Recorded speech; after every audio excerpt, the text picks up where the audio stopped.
Bonjour à tous les lecteurs de La Montagne Ibérique. Moi, je suis Julián Quintanilla, le réalisateur du moyen-métrage El Mundo Entero.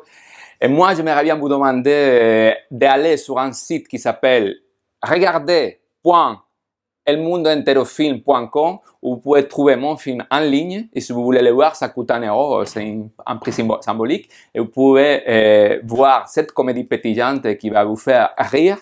Et peut-être vous émouvoir un tout petit peu. Mais je suis certain que moi, vous allez rire une fois avec la comédienne qui est magnifique. Un bisou pour tous les lecteurs de La Montagne Ibérique.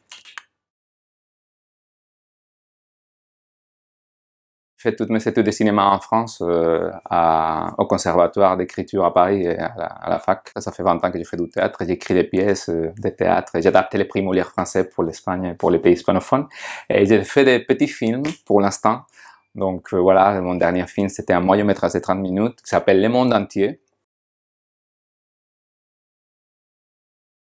C'est un film qui est un peu basé sur l'histoire de ma vie. Et le rôle principal, en fait, c'est le personnage de la Tchadi, qui était dans la vie ma vraie mère, qui est décédée très très jeune en fait. Dans la vraie vie, moi je viens toutes les années la voir au cimetière et je parle un peu avec elle. Je me suis dit pourquoi pas faire une sorte d'hommage à Luis Buñuel, un réalisateur que j'adore, et la faire vraiment venir physiquement là à parler avec moi. Donc dans les films, ma mère sort du tombeau et s'assoit à côté de moi. Alors qu'elle était très marrante, les films ne pouvaient pas être qu'une comédie et on parlait beaucoup. Et voilà, et à chaque fois, chaque année, elle me demande une chose qu'elle n'a pas pu faire quand elle était vivante. Et moi, je suis obligé de la faire. Alors que je ne vais pas, moi, parce que c'est des choses toujours très compliquées. Moi, je suis obligé de le faire. Et c'est ça le voyage du film. Comment j'arrive à faire cette chose que ma mère n'a pas pu faire quand elle était vivante. Non, ça n'a pas été difficile parce que ma mère, elle était très marrante, comme je dis. Elle était une comédie ambulante. Ça m'a fait vraiment très plaisir de la faire revenir dans un film, en fait. Pour moi, c'est comme si elle était vivante à jamais à l'intérieur d'un tout petit film. C'est une femme qui ressemblait énormément à ma mère au niveau de l'esprit. C'est le même parcours vital, émotionnel, on va dire.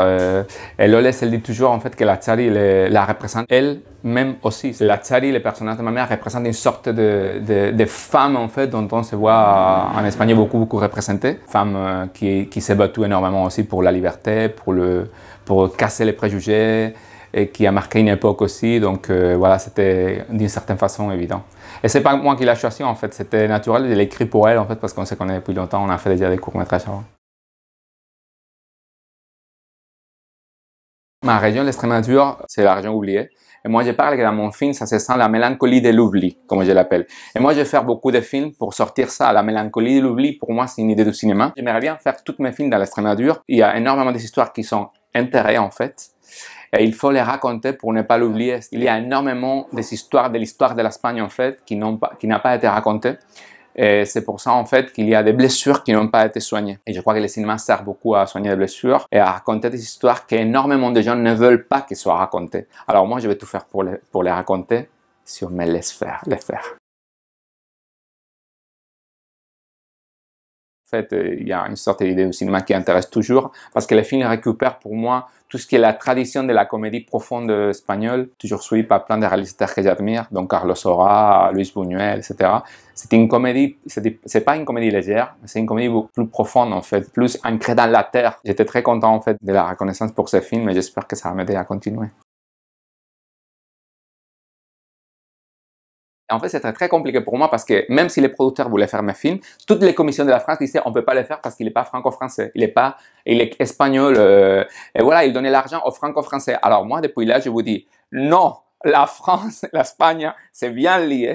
Et moi, quand j'écris en français des projets, je peux quand même apporter une sorte de petite je sais pas comment, au film français. C'est pour ça, en fait, j'étais admis à l'école des scénaristes. On disait ça, qu'il faut, et c'est de la même façon qu'en France, il y a plein de gens qui travaillent.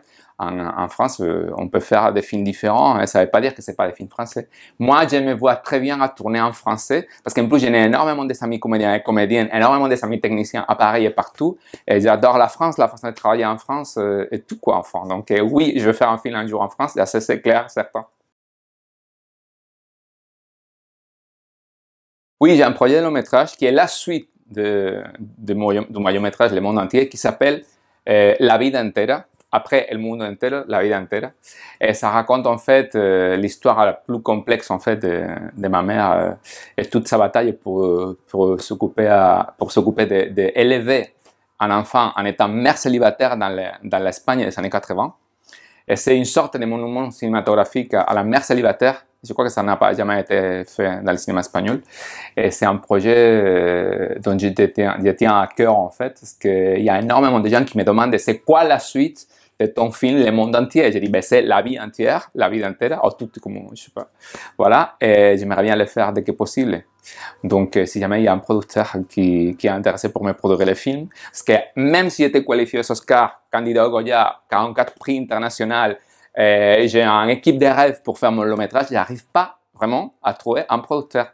Je l'ai dit comme ça, même si c'est pas politiquement correct, parce que c'est la vérité.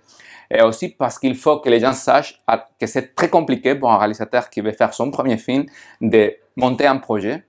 Et peut-être les gens croient que parce que j'étais qualifié aux Oscars, que j'ai sorti le film à Hollywood, que j'ai fait énormément de festivals, j'en ai fait presque 100 festivals, c'est très simple pour moi, ah voilà, on va faire un long métrage. C'est très compliqué, et même s'il y a un projet qui tient la route énormément, et le scénario il est vraiment en béton et tout ça, j'arrive pas à trouver un producteur qui puisse dire, allez, on va défendre ton style de cinéma, et on va suivre avec toi cette petite aventure qui est récupérer la comédie espagnole, voilà. Donc, appel au producteur.